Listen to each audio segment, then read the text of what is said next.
c'est le cinquième partage que je fais, que j'apporte sur l'impact de la prière dans la vie du croyant. C'est un sujet que j'aime beaucoup, là, que j'ai entrepris, puis vraiment, je suis béni moi-même. C'est tellement de belles petites choses qu'on découvre à travers ce sujet-là. En même temps, bien, ça nous interpelle beaucoup. Moi, personnellement, ça m'interpelle beaucoup dans beaucoup de petits aspects. Mais vraiment, c'est quelque chose qui fait partie tellement de notre vie en tant que croyants. Et je prie, Seigneur, vraiment que ça puisse nous bénir encore ce matin aussi. Alors, fais-moi confiance. Hein? Fais-moi confiance. Quelqu'un vous a-t-il déjà dit ça? Hein? Fais-moi confiance. Laisse-moi ça entre les mains. Moi, je m'occupe de cela. Fais-moi confiance. Hein? Ou vous-même, avez-vous peut-être déjà dit ça à quelqu'un? Hein? Fais-moi confiance, peut-être à votre épouse, votre époux, votre enfant. Mais si quelqu'un, mettons, partage, si quelqu'un, a une situation difficile à traverser, puis il partage sa situation, son problème avec une personne proche, ça peut être un conjoint, un enfant, un parent, un collègue de travail, un patron aussi peut-être, là, partage son problème, puis que l'autre personne lui dit, bien, écoute, tu me laisses sans les mains, fais-moi confiance, je m'en occupe. Qui va faire la plus grande part? Hein? Est-ce que c'est celui qui vraiment qui partage sa situation ou celui qui dit, laisse-moi ça entre les mains, fais-moi confiance, je m'en occupe? Hein? Je pense que c'est cette dernière personne qui va faire la part la plus importante, si elle est fidèle à son engagement, bien sûr. Mais avec le Seigneur, bien, c'est la même chose aussi. Le Seigneur veut qu'on lui fasse confiance. Avoir foi en Dieu, c'est avoir confiance en Dieu, avoir confiance en lui. Et c'est vraiment le thème de cette étude-là sur la prière que j'apporte aussi. Bien sûr, on parle de ce que Dieu va accomplir, mais Dieu a accompli en nous aussi, hein, selon aussi notre confiance. Qu'il te soit fait selon ta foi, hein, selon la confiance que tu mets en Dieu. C'est le résultat aussi, l'impact que le Seigneur va manifester dans ta vie de croyant. Alors, ça va tourner beaucoup quand même autour de cela, de cette confiance qu'on a en Dieu. On doit lui faire confiance et c'est lui vraiment qui accomplit les choses. Alors, c'est pas quelque chose de difficile. Enfin, la part qu'on a, c'est de faire confiance à Dieu. C'est pas une grande part, là. C'est ça qu'il demande. Faites-moi confiance. C'est ça la part qui nous est demandée, puis d'obéir simplement aussi. Mais c'est vraiment, hein, le Seigneur lui-même, c'est lui qui fait les œuvres, qui les accomplit.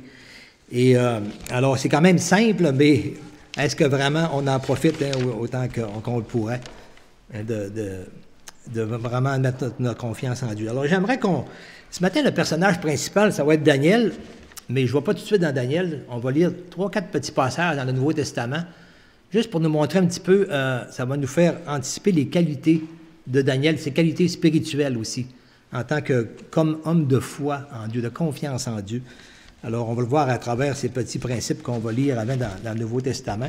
Et puis, quand on va arriver à Daniel, eh bien, on va comprendre que tout cela, finalement, découle, hein, de ce qu'il met en pratique lui-même et de ce que nous-mêmes aussi, bien sûr, qu'on puisse se reconnaître à travers cela aussi ou être exhorté par ces passages-là. Alors, on va recommencer dans Marc au chapitre 11, les versets 22 à 24. Alors, on va voir quelques passages où Jésus lui-même nous exhorte vraiment à mettre notre foi en lui, foi en Dieu. Marc 11, les versets 22 à 24, qui nous dit, Jésus prit la parole et leur dit, « Ayez foi en Dieu. Je vous le dis en vérité, si quelqu'un dit à cette montagne, « ôte-toi de là et jette-toi dans la mer », et s'il ne doute point en son cœur, mais croit que ce qu'il dit arrive, il le verra s'accomplir. C'est pourquoi je vous le dis, tout ce que vous demanderez en priant, croyez que vous l'avez reçu et vous le verrez s'accomplir. » On voit que tout de suite Jésus introduit cet aspect, cette responsabilité qu'on a aussi, nous, en tant que croyants, de faire confiance à Dieu. Et c'est une des conditions quand même pour voir les choses s'accomplir aussi, de mettre vraiment notre confiance en Dieu. J'aimerais qu'on aille maintenant dans le Jacques 1, les versets 2 à 8. On l'a lu la dernière fois aussi, mais je vais le relire parce qu'il y a quelques petits éléments qui vont être importants pour lorsqu'on va arriver à Daniel aussi. Alors, dans Jacques 1, les versets 2 à 8,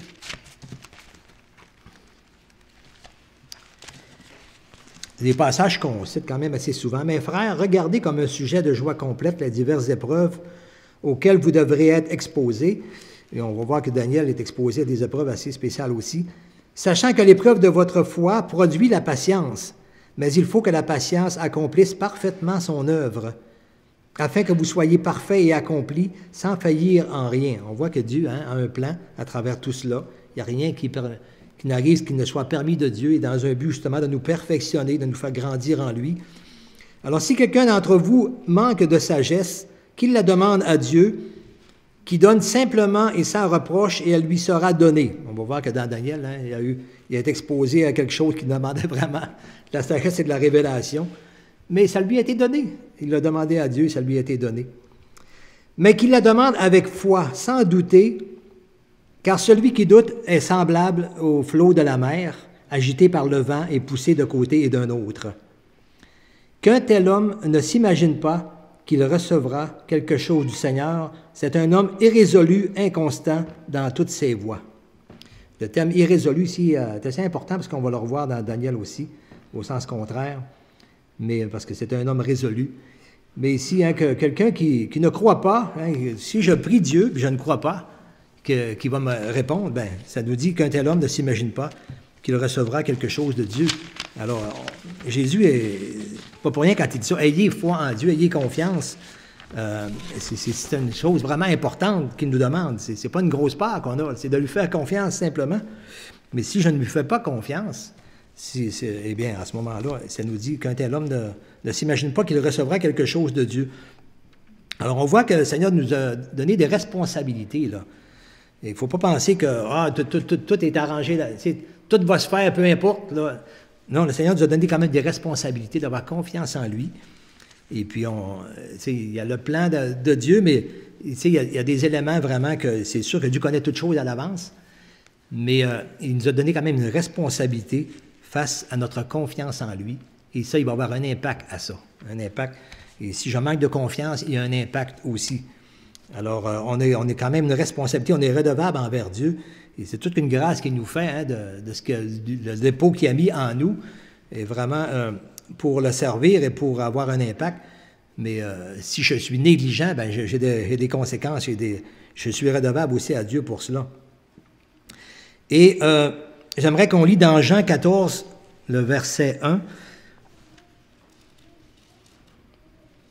Oui, c'est là que je suis rendu.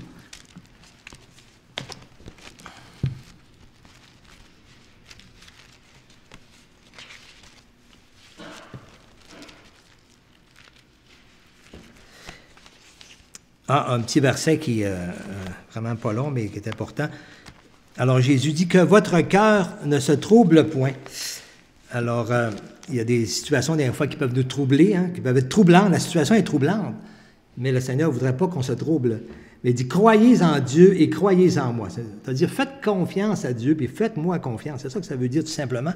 Parfois, des fois, on utilise le mot foi, on le mystifie tellement qu'on ne comprend pas trop que... Tu sais, c'est simplement une attitude de confiance, de pleine confiance en Dieu et en Jésus, dans ce qu'il est, dans ce qu'il va accomplir, dans ce qu'il s'attend de nous, puis dans ce qu'il nous tient dans sa main aussi, dans ce qu'il remplit ses promesses, qu'il est fidèle en toutes choses, dans ce qu'il nous aime et dans ce qu'il s'occupe de nous.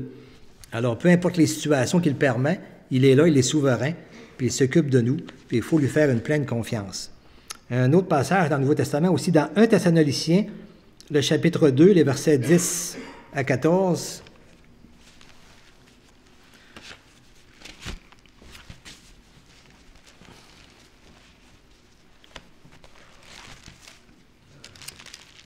Bon. Un beau petit passage où on va retrouver des petits éléments qu'on a discutés hier à Déjeuner des hommes, en parlant des jeunes aussi. Et ces versets-là étaient déjà à l'avance là. J'ai réalisé ça ce matin ou hier soir, que vraiment ça avait un petit peu un lien avec les questions qu'on se posait. Puis il y a des éléments de réponse là-dessus, du questionnement qu'on s'est fait au niveau des hommes, au niveau des jeunes. Alors, c'est ça, c'est 1 Thessaloniciens, c'est-à-dire 2, chapitre 2, les versets 10 à 14. Il est dit, « Vous êtes témoins, et Dieu l'est aussi, que nous avons eu envers vous qui croyez, une conduite sainte, juste et irréprochable. » On voit ici le modèle que le Seigneur a donné à l'Église et on voit qu'ils se sont comportés comme tels aussi.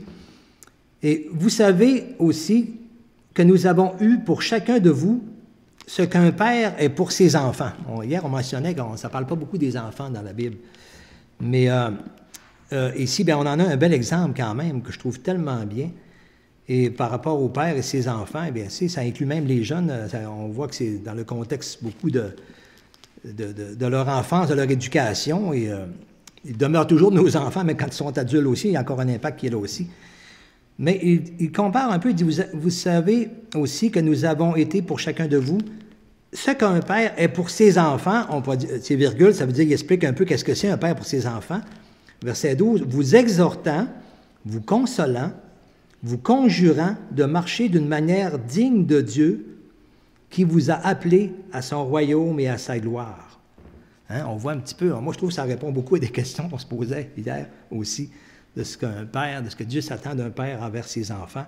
Ils ont besoin, nos enfants, de retrouver cela dans leur père, principalement, et dans leur mère aussi. Mais on voit la responsabilité du père ici.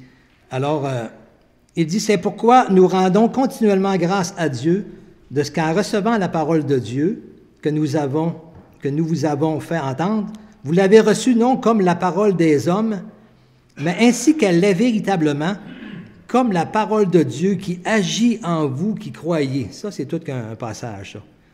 La parole de Dieu qui agit en vous qui croyez, hein, qui mettez votre confiance en Dieu. Là, la parole de Dieu agit. C'est là qu'on voit ce plein agissement en vous qui croyez, qui faites confiance à Dieu. Car vous, frères, vous êtes devenus les imitateurs des églises de Dieu qui sont en Jésus-Christ dans la Judée,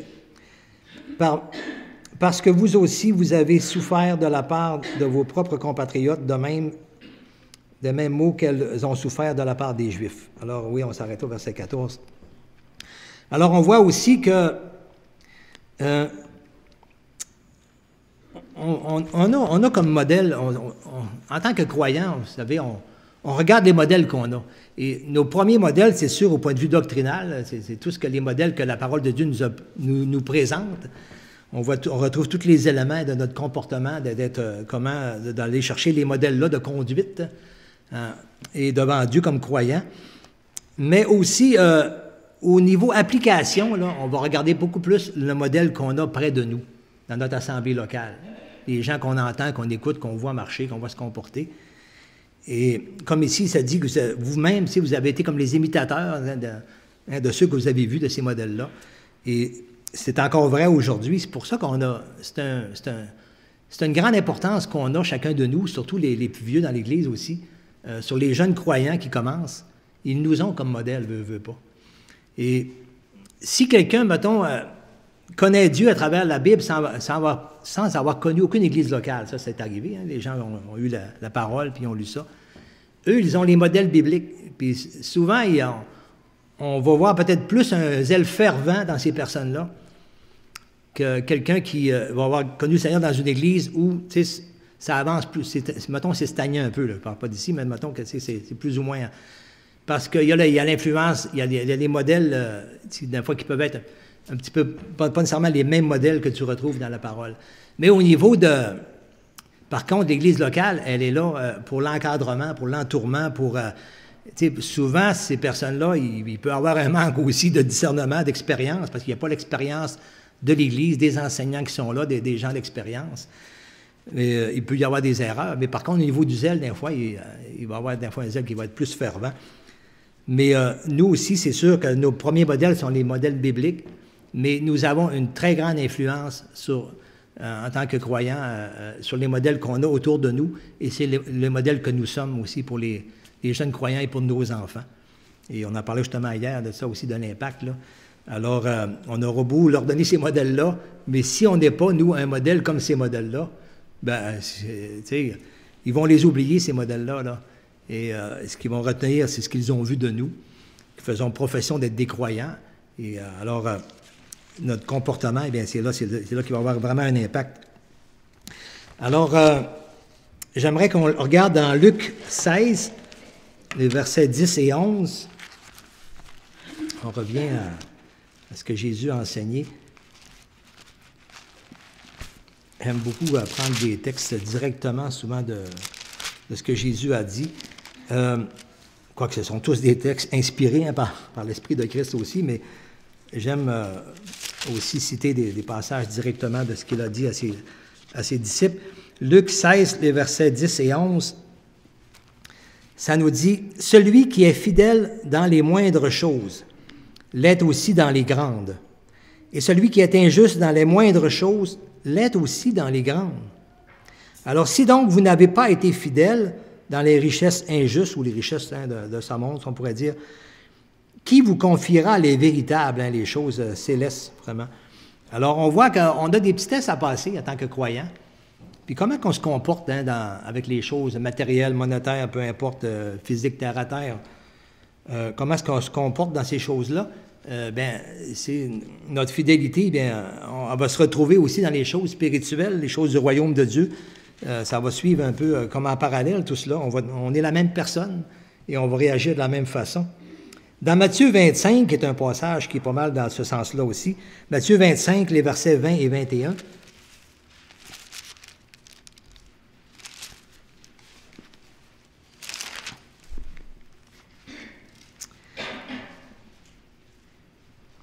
on peut commencer au verset 20 qui nous dit « Celui qui avait reçu les 5 talents s'approcha, en apporta 5 autres talents, et dit, Seigneur, tu m'as remis 5 talents, voici, j'en ai gagné 5 autres. » Son maître lui dit, « C'est bien, bon et fidèle serviteur. Tu as été fidèle en peu de choses. Je te confierai beaucoup. Entre dans la joie de ton maître. » Alors ça, c'est spécial. Puis, on peut voir, ce n'est pas un passage que j'ai noté ici, mais dans Luc 17, 9, Jésus parle d'un... Il dit, lequel d'entre vous qui a un serviteur, par exemple, puis qu'il a fait tout ce qu'il avait à faire, est-ce qu'il lui doit de la reconnaissance à ce serviteur? En tant que croyant, des fois, on peut aussi être un peu un serviteur qui fait ce qu'il a à faire au niveau légal, légaliste, on pourrait dire. On fait, c'est la loi, c'est ce que Dieu demande, je le fais parce que Dieu le demande. Mais c'est ça, mais le Seigneur, lui, ce qu'il désire, c'est ce qu'il va regarder, c'est d'aller plus loin que ça, dans le sens de dans quel esprit je le fais, avec quel cœur je le fais, avec quelle attitude je sers le Seigneur. Et c'est un peu comme dans une entreprise, hein, puisque Jésus prend les exemples souvent de maîtres d'entreprise, où dans une entreprise, par exemple, quelqu'un qui a un employé qui fait ce qui lui est demandé, point c'est tout, bien souvent, le grand patron, lui, n'en entendra pas vraiment parler plus que ça. Mais un employé qui, non seulement fait ce qui est demandé, mais il prend à cœur le nom de l'entreprise, sa renommée, sa qualité, sa performance, puis ça lui tient à cœur. Il y a une attitude vraiment là, spéciale de ce côté-là. Bien ça, c'est sûr que ça va venir m'amener aux oreilles du patron. Ça va faire sa joie, puis il va venir le voir, puis dire « Hey, viens ici, toi. » Il dit je suis content de ce que tu fais, puis j'aimerais ça. Je pense que tu serais dû pour que je te donne des responsabilités un petit peu plus grandes. Serais-tu prêt à avoir telle promotion, puis à faire telle chose? Et c'est sûr que ça va se faire ainsi parce qu'il a vu sa fidélité dans des petites choses. Mais maintenant, il a vu son cœur, son attitude, hein, son comportement, son zèle. Et puis là, maintenant, il confie et il s'aperçoit qu'il est capable de prendre des plus grandes responsabilités. Puis ça, c'est inévitable, ça. Ça se fait dans les entreprises. C'est des exemples que Jésus prend à terre. Là, je l'ai adapté peut-être plus à aujourd'hui. Mais c'est une réalité. Et puis, moi, dans mon entreprise, je le vois, parce qu'on est quand même plusieurs, puis il y a différents échelons aussi. Et puis, actuellement aussi, il y en a quelques-uns qui le savent, là, mais je vais partir au mois de mai, 1 mois en Chine pour la compagnie, justement. Et pour la représenter là-bas, pour donner une formation, on a développé une technologie conjointement avec Stas, où Steve Munger travaille. Ce qui est bizarre, c'est qu'on est 2 chrétiens de la même assemblée. On travaille pour 2 compagnies différentes, mais sur un même projet commun qui va contribuer à l'impact de la renommée de l'entreprise au niveau mondial. Alors, ça fait assez bizarre et assez spécial. Et puis, c'est ça, moi, mon boss a parlé au directeur, puis il a dit, on va envoyer Pierre-Paul là-bas, parce qu'ici, c'est le nom de l'entreprise qui est en jeu. Alors, j'ai trouvé ça assez spécial quand ça m'a été rapporté, cette parole-là. Mais c'est un poids en même temps, c'est une charge qui m'est donnée, là, je prie le Seigneur vraiment d'être vraiment fidèle là-bas et puis que ça se passe bien parce que ça peut demander, il peut y avoir des problèmes techniques qui sont importants, puis ça peut demander vraiment de la sagesse aussi, du discernement et de prendre des bonnes décisions. Alors, je vous demande de prier pour cela. Mais ça démontre aussi, c'est ça, si on a une attitude où la renommée de notre entreprise nous intéresse, ben, ça va se voir. tout comme dans le Seigneur. Si la renommée de Dieu, moi, c'est ça qui me motive, hein, l'amour de Christ pour nous qui m'oppresse, comme Paul dit. Et si c'est là qui est mon cœur, si moi, ça m'intéresse, c'est que Dieu soit connu, qu'il soit glorifié, que les gens l'entendent parler, eh bien, le Seigneur va me confier dans ce sens-là, comme on va le voir dans Daniel aussi. C'est ce qui lui tenait à cœur aussi. Alors, entre dans la joie de ton maître. Hein? C'est ce que le Seigneur veut. Le Seigneur veut nous donner cette joie-là. Ce n'est pas la joie d'avoir juste fait ce qu'il fallait faire. C'est la joie de nous donner encore plus. C'est ça qui a été la joie, là. Hey, je vais t'en donner encore plus. Tu sais, j'ai vu que tu étais fidèle, puis tu mettais ton cœur. Hey, tu fais ma joie, je vais t'en donner encore plus. Et c'est une joie pour le Seigneur de confier à ses enfants qui croient, qui ont confiance en lui. C'est une joie de lui donner encore plus d'avantages. Et c'est ce que Dieu désire, qu'on ait un impact dans notre vie, dans notre église locale, puis dans notre maison, dans notre entourage et dans notre ville, même dans le monde. C'est son désir, c'est sa joie, c'est ce qu'il va faire, sa joie. C'est lui qui va accomplir ces événements-là, qui va les mettre en place. Mais ma fidélité, ma confiance en lui dans des petites choses va déterminer ça aussi, là. Si j'ai de la misère dans les petites choses de la vie quotidienne, là, puis que je manque de fidélité, bien, le Seigneur ne m'enverra pas dans des situations là, où ce qui peut compromettre son nom au niveau d'une échelle plus grande. Mais si je suis fidèle vraiment dans des choses plus simples, eh bien là, le Seigneur, hein, il va... alors, il va... je vais faire sa joie. Et moi aussi, ça va être ma joie. Hein? C'est toujours une joie de servir le Seigneur et de voir un impact de Dieu. Eh bien, c'est une joie, c'est une bénédiction, c'est un encouragement. Alors, nous, en tant qu'enfants de Dieu, on a cette possibilité-là, on a ce dépôt en nous, cette puissance où ce que le Seigneur peut accomplir de grandes choses, qu'on peut avoir un grand impact. Alors, notre fidélité aussi est importante, est vraiment importante dans tout cela. Alors, au niveau des exemples bibliques, c'est ça, vous avez parlé de Daniel. Il va y avoir d'autres personnages que je vais amener aussi dans d'autres partages sur la prière. Je vais continuer encore quelques dimanches là-dessus.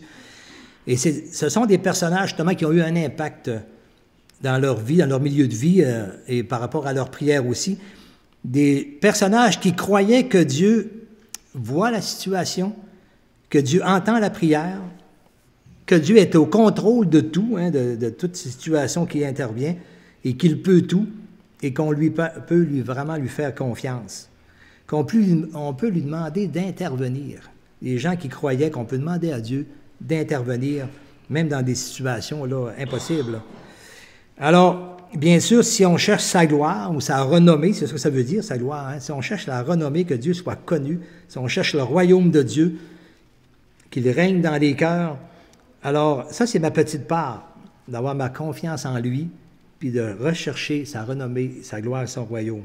Mais l'accomplissement, bien ça, c'est de la part de Dieu, et c'est ça qui est extraordinaire. Ça ne repose pas sur nous, ça. Ça ne repose pas sur nous, c'est sur lui. C'est lui qui, ça nous dit, toute chose concourt au bien de celui qui aime Dieu, dans Romains 8, 28, hein, où toute chose travaille ensemble dans le but, pour le bien de ceux qui aiment Dieu, dans d'autres traductions. Et bien ça, c'est le travail de Dieu, c'est la part de Dieu, c'est ça qui est extraordinaire. Mais nous, c'est d'avoir confiance simplement et de rechercher la gloire de Dieu. Est-ce que je recherche des choses pour moi ou est-ce que je recherche vraiment à ce que Dieu soit glorifié, à ce qu'il soit renommé, à ce qu'il soit connu? Alors, on va aller dans Daniel, et avant d'aller dans le passage direct de Daniel, on va aller dans 2 Rois avant, pour voir un petit peu le contexte qui a amené Daniel à être en captivité. Alors, dans 2 Rois au chapitre 17, je ne sais pas si vous l'avez mentionné là, 2 Rois chapitre 17, les versets 13 à 15 premièrement. Tous les chapitres 17 à 24 dans les rois, 2 Rois, ça démontre un petit peu là, tout ce qui s'est passé, la décadence du peuple d'Israël, aller jusqu'au temps qu'il soit en captivité, puis que Jérusalem soit détruite, et puis qu'il soit amené en captivité et tout cela. Mais on voit ici un petit peu qu'est-ce qui a précédé cela. Et... un peu, ouais. 2 Rois 17. Ah oui, c'est ça, OK. 2 Rois 17. Les versets 13 à 15, premièrement, nous dit « L'Éternel fit avertir Israël et Juda par tous les prophètes, par tous les voyants, et leur dit « Revenez de vos mauvaises voies et observez mes commandements et mes ordonnances en suivant entièrement la loi que j'ai prescrite à vos pères et que je vous ai envoyés par mes serviteurs les prophètes. Mais ils n'écoutèrent point, ils n'écoutèrent pas, et ils raidirent leur cou, comme leur père, qui n'avait pas cru en l'Éternel leur Dieu. Ils rejetèrent ses lois, l'alliance qu'ils avaient faite avec leur père, et les avertissements qui leur avaient été adressés. Ils allèrent après des choses de néant. Est-ce qu'on va des fois après des choses de néant, nous? Ils allèrent après des choses de néant, et ne furent eux-mêmes que néant, et après les nations qui les entourèrent, et que l'Éternel leur avait défendu d'imiter. Et on va regarder, tournant la page, les versets 18 à 23. Aussi l'Éternel s'est fortement irrité contre Israël et les a-t-il éloignés de sa face. Il n'est resté que la seule tribu de Juda. Juda même n'avait pas gardé les commandements de l'Éternel, son Dieu, et ils avaient suivi la coutume établie par Israël. L'Éternel a rejeté toute la race d'Israël, il les a humiliés, il les a livrés entre les mains des pillards, il a fini par les chasser loin de sa face, car Israël s'était détaché de la maison de David, et ils avaient fait roi Jéroboam, fils de Nébat, qui les avait détournés de l'Éternel, et avait fait commettre à Israël un grand péché. Les enfants d'Israël s'étaient livrés à tous les péchés que Jéroboam avait commis, et ils ne s'en détournèrent pas, jusqu'à ce que l'Éternel eût chassé Israël loin de sa face, comme il l'avait annoncé par tous les serviteurs, les prophètes. Et Israël a été amené captif loin de son pays, en Assyrie, où il est resté jusqu'à ce jour. Alors, et quand on continue à lire jusqu'au chapitre 25, là, on voit tout le processus par lequel ça s'est fait. Ça a commencé par le territoire du nord, Samarie, ensuite Juda, Jérusalem, et finalement, c'est ça rendu, c'est ça où ce que Daniel était. Alors, on va regarder maintenant dans Daniel, au chapitre 1, les versets 1 à 7 premièrement. Alors, la 3e année du règne de Joachim, roi de Juda, Nebuchadnezzar, roi de Babylone, marcha contre Jérusalem et l'assiégea. Ça, c'est en 597 avant Jésus-Christ. Et le Seigneur livra entre ses mains Joachim, roi de Juda, et une partie des ustensiles de la maison de Dieu. Nebuchadnezzar emporta les ustensiles au pays de Shinéar. Et, excusez-moi la prononciation, là, je ne sais pas juif, pas hébreu non plus. Dans la maison de son Dieu, et il les mit dans la maison du trésor de son Dieu. Le roi donna l'ordre à Ashpenaz, chef de ses eunuques, d'amener quelques-uns des enfants d'Israël de la race royale ou de la famille noble, de jeunes garçons sans défaut corporel, beaux de figure, doués de sagesse, d'intelligence et d'instruction, capables de servir dans le palais du roi et à qui l'on enseignerait les lettres et la langue des Chaldéens. Tu sais, quand ça parle d'amener des enfants d'Israël, des jeunes garçons, tout cela, il faut comprendre que ça ne veut pas dire que c'était des jeunes enfants ou des ados ou des jeunes enfants, là, mais au niveau des Juifs, là, il faut comprendre que avant l'âge, un homme était reconnu homme à l'âge de 30 ans. Avant ça, c'était reconnu comme un enfant. Ça veut dire qu'un homme qui avait 31 ans, c'était un jeune homme, là, parce qu'il venait d'être homme à 30 ans. Alors, des fois, ça dit des jeunes hommes, là, ça ne veut pas dire que, tu sais, s'il y avait 10, 12, 13 ans, là. Et des fois, il faut faire attention comment est-ce qu'on interprète ces choses-là. Si on les interprète selon notre culture à nous, ça change les choses. Mais des fois, quand on parle de David, on pense qu'il avait 10, 12 ans ou 13 ans. Là, on voit très bien dans l'histoire de David qu'il y avait tout déjà là un vécu quand il a affronté Goliath quand même. Ça ne veut pas dire qu'il était vieux, là, mais il était peut-être dans la vingtaine, ou je ne sais pas, ou fin de vingtaine. Mais on voit d'après les écrits qu'il y a beaucoup d'éléments qui nous montrent quand même qu'il avait un bon vécu, une bonne expérience avec sa foi en Dieu. Puis déjà, il y avait même une renommée de sa foi en Dieu. Alors, et puis, bon, ici, alors, on voit qu'ils ont été amenés, et il y avait parmi eux, au verset 6, d'entre les enfants de Juda, Daniel, Anania, Michaël et Azaria. Le chef des eunuques leur donna des noms, à Daniel celui de Belchassar, à Anania celui de Shadrach, et à Michaël celui de Méshach, et à Azaria celui d'Abed-Négo. Alors, jusque-là, si on voit un petit peu là, le contexte, ils ont été amenés là, et malgré que dans le peuple d'Israël et Juda, il y avait beaucoup de péchés de décadence, il y a toujours eu des personnes qui ont demeuré fidèles quand même. Il y a toujours un reste. Et Dieu s'occupe toujours de ses enfants qui sont fidèles. Même dans un contexte où, collectivement, des fois, on peut subir un châtiment de la part de Dieu. Mais sans qu'on soit personnellement impliqué dans cette chose-là, ou responsable. Mais Dieu s'occupe de ses enfants, de ceux qui mettent leur confiance en lui, de ceux qui ont averti les autres, peu importe. Et on ne contrôle pas les événements, nous. Puis on peut, dans notre prière aussi, dire Dieu permet que ça n'arrive pas telle chose. Moi, j'ai connu une situation difficile à Chicoutimi dans les années 2005 à 2008. Là. On voyait venir des choses, mais je vois aujourd'hui que il y a des choses qui concernent des fois beaucoup de personnes, puis on ne connaît pas tout le plan de Dieu. Puis malgré qu'on ne désire pas qu'il se produise telle chose, des fois ça arrive quand même. Mais on est responsable sur nos propres attitudes, par exemple, notre propre comportement. Et l'erreur de d'autres ne nous excusera pas individuellement devant Dieu aussi à faire les mêmes choses. Alors, on a chacun une responsabilité. Puis on voit ici que Daniel, on voit que c'était quelqu'un quand même qui était fidèle à Dieu. On va le voir dans les prochains versets. Alors, on va lire les versets 8 à 13. Il est dit, Daniel résolut de ne pas se souiller par les mets du roi et par le vin dont le roi buvait, et il pria le chef des eunuques de ne pas l'obliger à se souiller. On voit tantôt dans Jacques, on a vu un homme irrésolu, mais ici on parle de Daniel, un homme qui est résolu. Ça veut dire qu'il est raffermi dans sa confiance en Dieu et dans ses décisions. Peu importe ce qui arrive, moi je ne me souillerai pas. Il y a des choses que Dieu demande qui ne sont pas bien. Puis si je suis amené en captivité dans une place, justement, même en captivité, est-ce que vous pensez que quelqu'un qui est en captivité, là, peut avoir un impact dans sa vie, autour de lui? Hein? Quelqu'un qui est mis en prison, ou comme là, en captivité. On voit Joseph en prison, il y a eu un impact là où il a été. On voit même dans le Nouveau Testament, les apôtres Pierre et Jean en prison ont eu un impact. Paul a eu tout un impact aussi. L'apôtre Jean, lorsqu'il a écrit l'Apocalypse, il était emprisonné.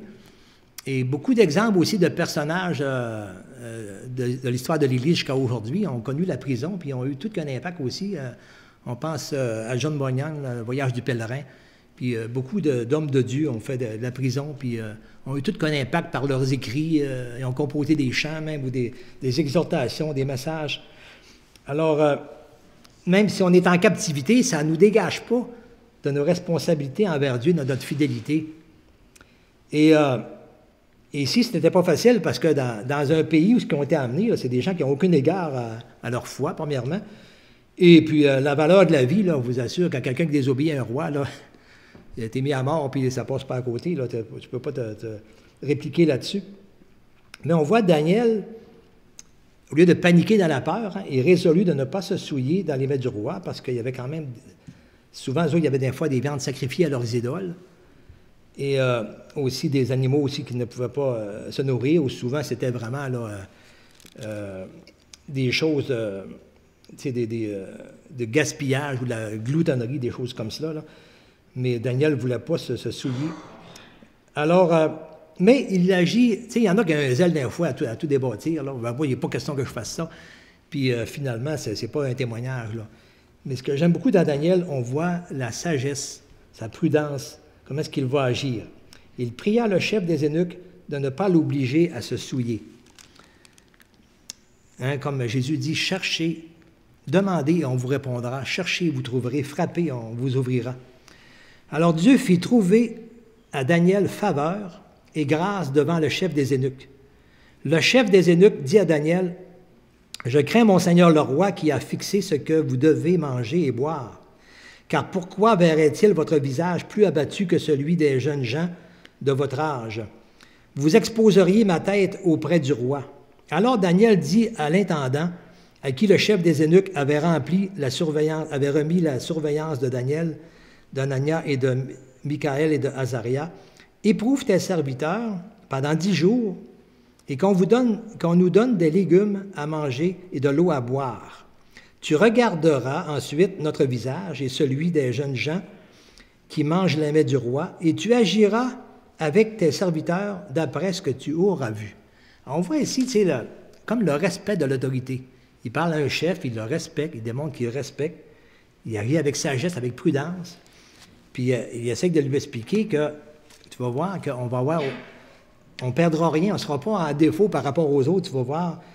On a une culture, on a une coutume, on a des croyances. Puis je voudrais seulement que tu nous donnes la chance de le démontrer, que tu vas voir que Dieu est avec nous.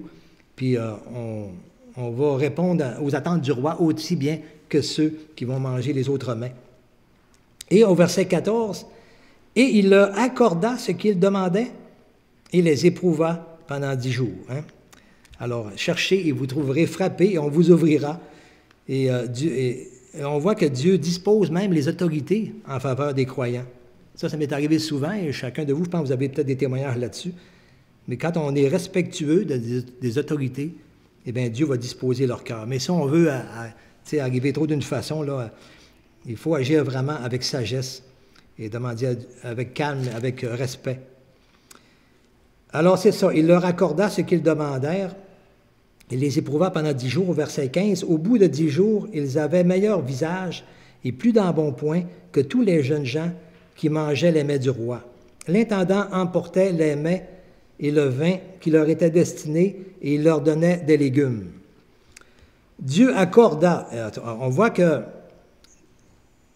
les autorités ont accordé aussi leur acceptation là-dessus, leur accord, et Dieu aussi, Dieu accorde à ces jeunes gens, Dieu accorda à ces jeunes gens de la science, de l'intelligence dans toutes les lettres et de la sagesse, et Daniel expliquait toutes les visions et tous les songes.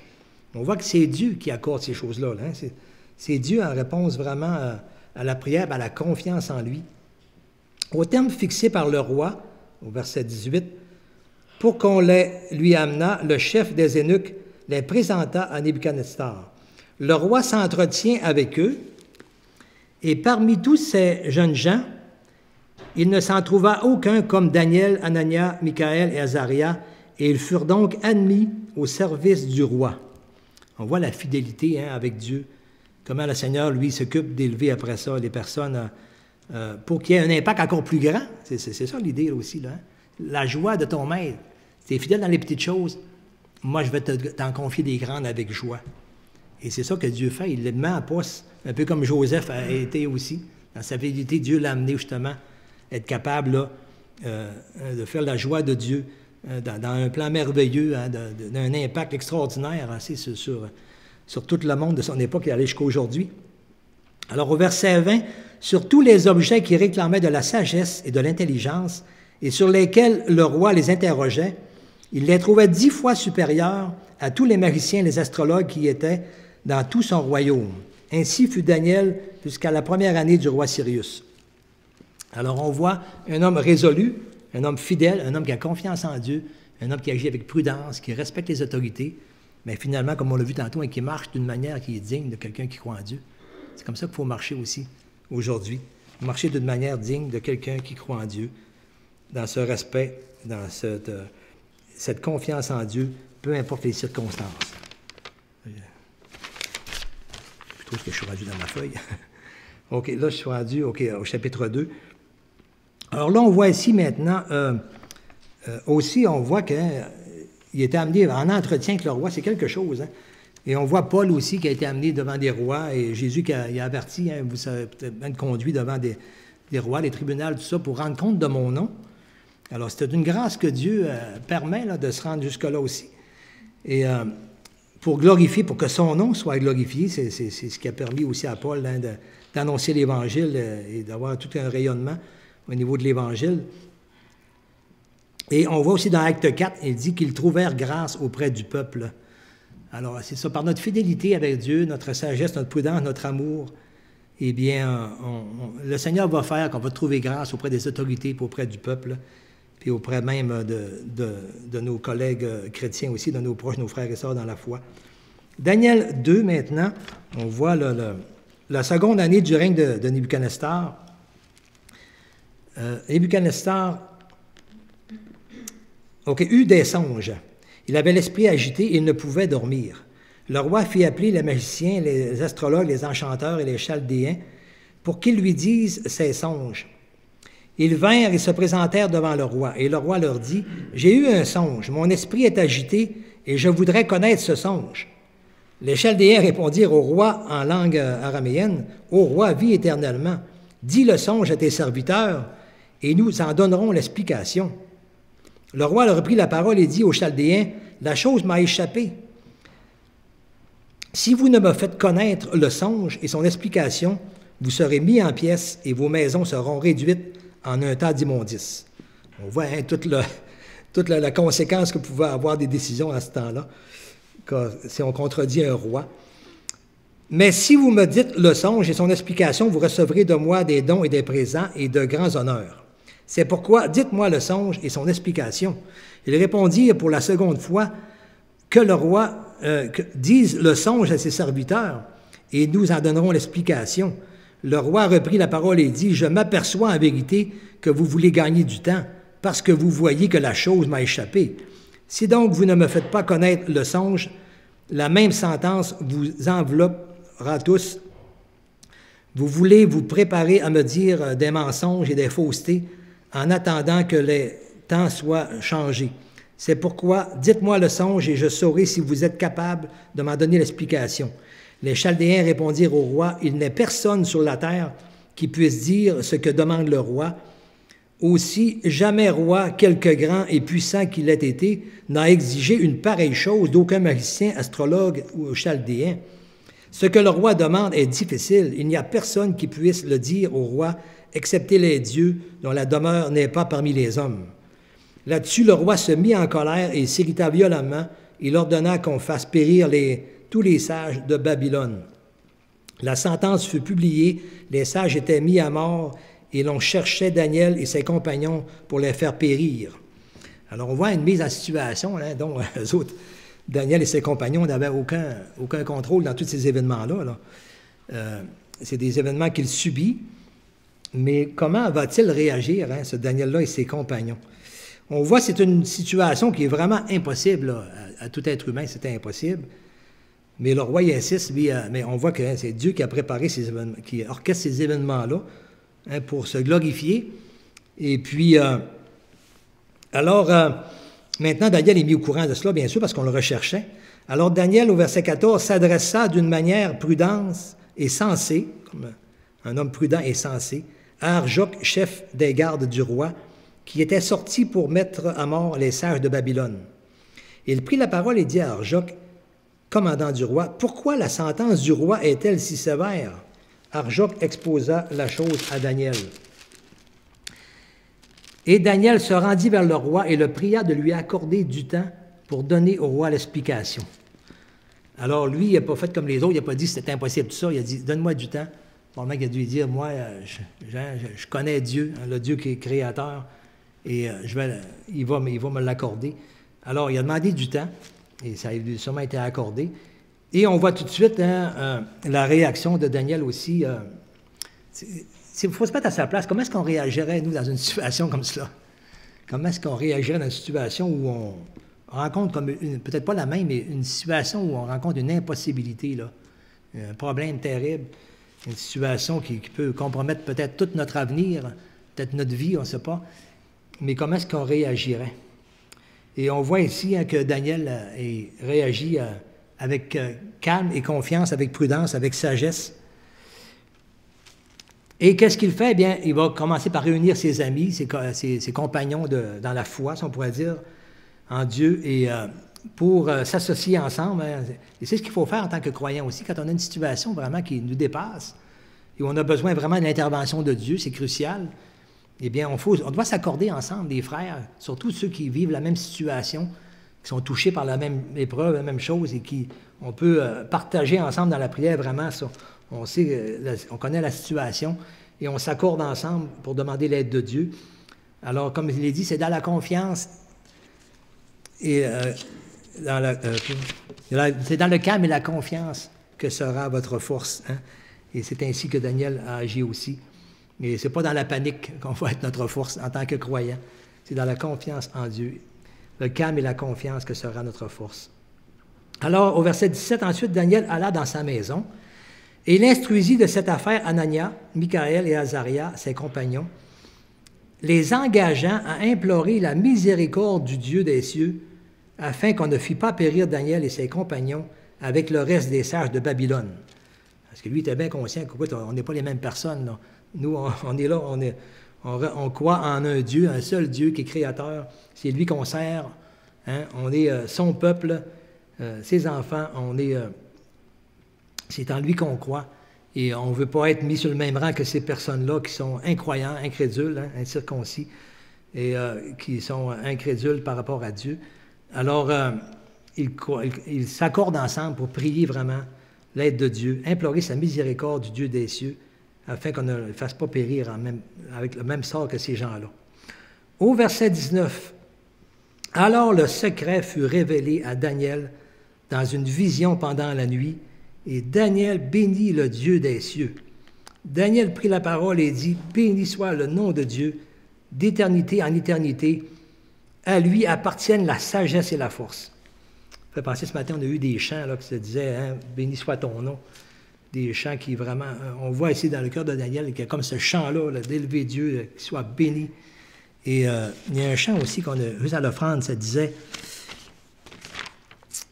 Je vois tes œuvres et mon cœur crie de joie. » J'ai trouvé que ce chant-là, c'est vraiment, « Je vois tes œuvres et mon cœur crie de joie. » Et ici, c'est vraiment le cri de Daniel. Daniel prit la parole et dit, « Béni soit le nom de Dieu, d'éternité en éternité, à qui appartiennent la sagesse et la force. » C'est lui qui change les temps et les circonstances, qui renverse et qui établit les rois, qui donne la sagesse aux sages et de la science à ceux qui ont de l'intelligence.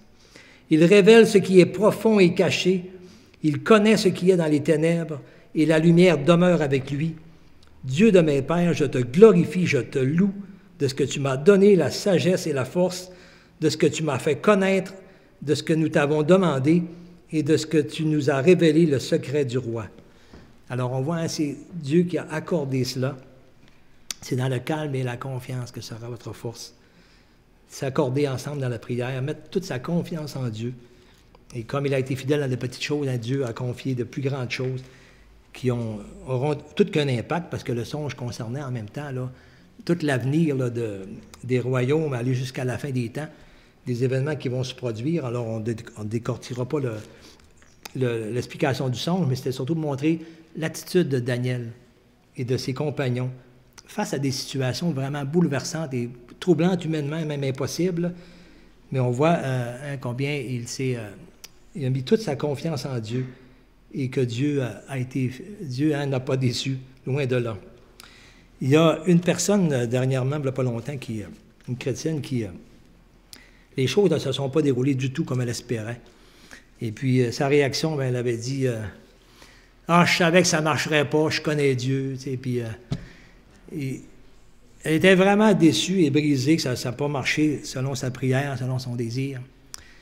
Et puis, il arrive parfois que quand on est jeune croyant, qu'on se fait peut-être une image de Dieu qui n'est pas vraiment celle que Jésus nous révèle comme Père qui aime ses enfants, qui en prend soin, et qu'on le voit comme juge, comme celui qui rend selon ce que tu as fait, puis qu'il retient peut-être tes fautes, puis qu'il punit ou des choses comme cela.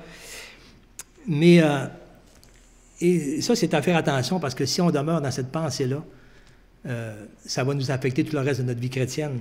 Et c'est important vraiment qu'on regarde qu'est-ce que la parole de Dieu nous dit sur Dieu par rapport, on le voit surtout, Jésus est venu vraiment pour nous le faire connaître. J'ai apporté un message là-dessus.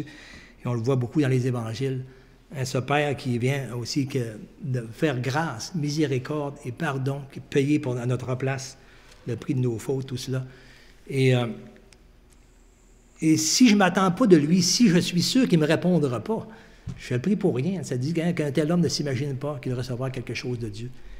Mais ici, on voit que Daniel, il connaît Dieu. Hein? Dans tout ce qu'il exprime là, je sais que c'est lui qui il connaît tous les temps, les circonstances. C'est lui qui établit, qui renverse les rois. C'est lui qui est au contrôle de tout. T'sais, il le connaît et c'est là-dessus qu'il s'appuyait dans sa prière. Et Dieu a accordé cette révélation. Alors, on voit que, oui, l'impact de Dieu, l'impact de la prière, c'est Dieu qui va accomplir cet immense impact-là. Mais nous, ce qu'il nous demande, c'est d'avoir une pleine confiance en lui et d'être fidèle dans des petites choses. Ce n'est pas une grande part qu'on a, de lui faire confiance. Fais-moi confiance, mets-moi ça entre les mains, je m'en occupe. Et c'est ce que Dieu a fait aussi, d'une façon extraordinaire. Ça ne sera pas toujours quelque chose de semblable à ça, mais quand même, il nous arrive à chacun de nous des choses qui parfois requièrent vraiment qu'on voit la manifestation de Dieu pour s'en sortir. Et ça dit d'ailleurs, reconnais-le dans toutes tes voies, hein, dans toutes nos voies, il y a moyen de reconnaître la main de Dieu, si on se confie à lui à chaque jour. J'aimerais juste terminer par l'impact aussi qu'on voit dans... On ne regardera pas toute la leçon et tout cela, mais dans le verset 47, dans Daniel 2, là, 47, 48-49, après qu'il a donné l'explication au roi, tout cela, là, le roi adressa la parole à Daniel et dit, « En vérité, votre Dieu est le Dieu des cieux et le Seigneur des rois. Il révèle les secrets, puisque tu as pu découvrir ce secret. » Ensuite, le roi éleva Daniel, il fit de nombreux présents, il lui donna le commandement de toute la province de Babylone, il l'établit chef suprême de tous les sages de Babylone. Daniel pria le roi de remettre l'intendance de la province de Babylone à Shadrach, Meshach et Abednego. Tu sais, on voit quelqu'un qui prend aucune gloire pour lui, aucun mérite, là. Mais tu sais, c'est Dieu qui a fait ça. Puis maintenant, je veux aussi que tu t'occupes de mes compagnons aussi, avec elle. On s'est accordé aussi dans la prière et dans notre foi en Dieu. Et Daniel était à la cour du roi, ainsi que ses amis aussi. Alors, pour ce matin, là, je n'irai pas plus loin que ça, mais on voit tout cet impact-là. C'est extraordinaire. Si on continue à lire tout cela, là, c'est pas fini encore, là, dans les autres chapitres. Et on voit, comme on voit, ça ressemble beaucoup à Joseph un peu en partie, hein, l'exemple de Joseph en prison, mais dans sa fidélité à Dieu, hein, comment est-ce que Dieu l'a sorti de là, et Dieu l'a élevé justement pour servir, parce que c'est Dieu qui était élevé. Élever l'homme dans une manière de parler, c'est de le mettre en poste justement, d'avoir un plus grand impact, parce que son cœur est vraiment pour que Dieu soit glorifié, et non pas pour lui-même.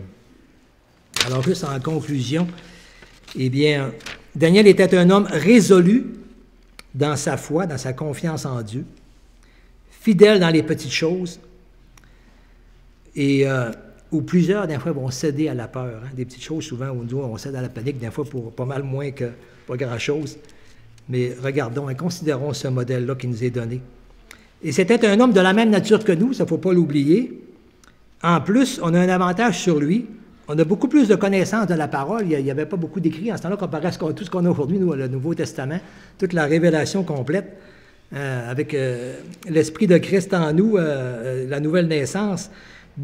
On a tellement d'exemples, de témoignages d'hommes de Dieu, d'hommes de foi dans la révélation. Tu sais, ben, lui, il n'y en avait pas beaucoup là, avant lui, là. Mais nous, on en a toute une série, là, et tous les disciples là, et tout cela. En plus de on est 2000 ans d'Église en plus, où il y a beaucoup de témoignages hein, qu'on peut voir à travers l'histoire de l'Église. Alors, c'est un homme de la même nature que nous, puis on est plus avantagé encore que lui au niveau, en tout cas, de la connaissance de Dieu, on pourrait dire, au niveau de la possibilité, là, mais est-ce que vraiment, dans notre cœur, on le connaît intimement dans tous ces attributs-là, là? Est-ce qu'on lui fait une pleine confiance? Bien là, c'est à nous là, de voir si vraiment on est résolu, enraciné vraiment dans notre connaissance de Dieu, et dans notre foi, dans notre confiance en lui. Daniel n'a pas fait de choses pour arranger, il n'a pas fait grand-chose, si on va dire, pour arranger les événements en une zone de confort. Tu sais, lui, il n'a pas rien fait pour ça. Là. Il était pas chez eux, il était en captivité, il n'avait aucun contrôle de ces événements-là. Nous, des fois, on essaie beaucoup d'arranger ça, hein, notre zone de confort. Mais par contre, on voit, il subissait des événements malgré lui. Ça, il n'a pas couru après ça.